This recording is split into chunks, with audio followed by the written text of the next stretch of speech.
बिहार में किस पार्टी को कितनी सीट मिलने की संभावना है? तो चलिए जानते हैं बिल्कुल नई रिपोर्ट की मदद से। तो चलिए शुरू करते हैं। वीडियो शुरू करने से पहले अगर आप चैनल पर नए हैं तो प्लीज़ चैनल को पहले सब्सक्राइब कर दीजिए और अगर आप फेसबुक पर देख रहे हैं तो प्लीज़ फॉलो ज़रूर से कीजिए। नमस्कार, मैं प्रस्तुत कर रहा हूँ चुनावी विशेष रिपोर्ट। आज का विषय है बिहार चुनाव 2025 सीट प्रेडिक्शन।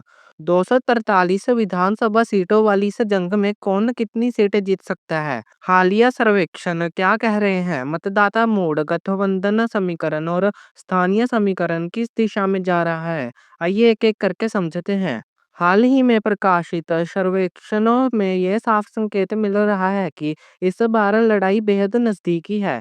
उदाहरण के तौर पर एक सर्वे में वोट वाइब ने दिखाया है कि नेशनल डेमोक्रेटिक अलायंस यानी कि एनडीए को लगभग 41.3% वोट शेयर मिल सकता है, जबकि महागठबंधन को लगभग 39.7%।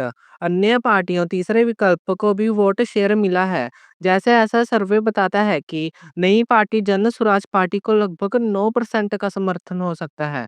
इन आंकड़ों में यह संकेत मिलता है कि मतदान परिणाम 1-2% के अंतर से तय हो सकता है, यानी सीट प्रेडिक्शन आसान नहीं है।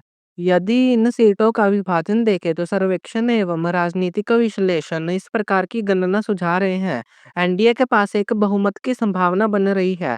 एक रिपोर्ट में अनुमान है कि उन्हें लगभग 140 से 160 सीटें मिल सकती हैं। वहीं विपक्षी महागठबंधन को लगभग 60 से 80 सीटें मिल सकती हैं। यह मानते हुए कि वे वोट शेयर के हिसाब से पीछे ही नहीं बल्कि कुछ सीटें झटका भी सकते हैं। तीसरे विकल्प को मिल सकती हैं लगभग 10 से 20 सीटें।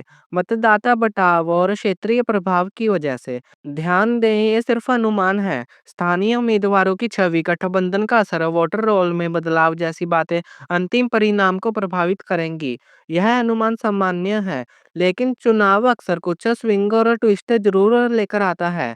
बिहार में पिछले चुनावों में कुछ ऐसी सीटें रही हैं जहां जीत के अंतर सिर्फ कुछ वोटों का रहा है। विश्लेषकों के अनुसार ये सीटें इस बार निर्णायक हो सकती हैं। उन इलाकों में जहां सामाजिक समीकरण बदल रहा है, मतदाता सूची में संशोधन हुआ है या गठबंधन बदल गए हैं। यदि एनडीए इन सीटों में से अधिकांश जीत जाती है तो 140 से ऊपर सीटें संभव हैं। यदि महागठबंधन इनको झटका देती है तो परिणाम उलट भी सकता है। सीट प्रेडिक्शन करना आसान नहीं है क्योंकि कई पैरामीटर प्रभावित कर रहे हैं। वोटर रोल में विशेष स्पेशल इंटेंसिव रिवीजन एसआईआर प्रक्रिया ने लगभग 65 लाख नाम कटने बदलने का मामला बनाया है, जिससे मतदाता रोल पर चर्चा बढ़ी है। युवा मतदाता, बेरोजगारी और माइग्रेशन इफेक्ट इस बार बड़ा मुद्दा बन गया है। गठबंधन संघ एवं सीट बांट की स्थिति भी समान रूप से महत्वपूर्ण है। जैसे एनडीए ने पहले ही सीट बांट की घोषणा कर दी है। भारतीय जनता पार्टी और जनता दल को 101 सीटें। इसके उलट महागठबंधन के अंदर सीट विधान भागीदारों की संतुष्टि और रणनीति पर सवाल है। इन सभी कारणों से केवल वोट शेयर की तुलना से सीट प्रेडिक्शन में गलती की संभावना भी बढ़ जाती है।